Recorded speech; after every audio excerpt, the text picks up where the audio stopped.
అత్త ఏం చేస్తున్నారు? మటన్ మసాలా చేస్తామమ్మా. ఏం చేయాలి మటన్ మసాలా? దానికి మిరియాలు ఎత్తుకోవాలా.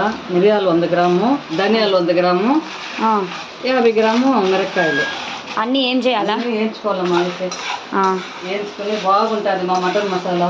మటన్కి వేసుకోవచ్చు, చికెన్కి వేసుకోవచ్చును, బాగుంటుంది. మీ సీక్రెట్ రెసిపీ ఇదేనైతే.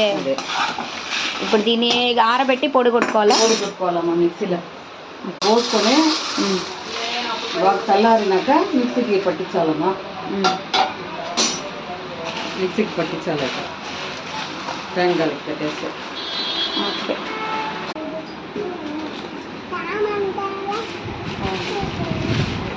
ఇప్పుడు ఆరిపోయింది మాదే.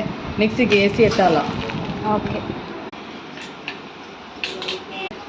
మిక్సీ జారు తడి లేకుండా వేసుకోవాలి. తడి లేకుండా వేసుకోవాలి. ఓకే.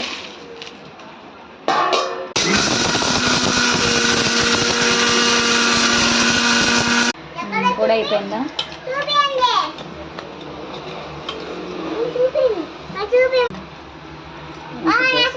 పొడిగానే వేసుకోవాలమ్మా. ఇట్లా మరిగా పొడి వేసుకుని మళ్ళీ ఇది వేసి ఆరబెట్టేవాళ్ళమ్మా.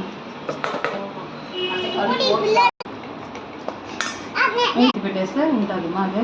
ఎన్ని రోజులు ఉంటుంది ఇది? 1 నెలకు ఉంటుంది మాదే.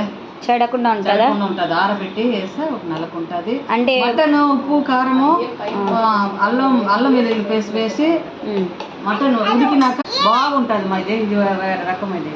మటన్ ఉడికినాక మళ్ళా నూనె పోసి దీన్ని వేసి మటన్ ఎత్తి దాన్ని వేసి దించేస్తే బాగుంటుంది మా. టేస్ట్గా ఉంటుంది.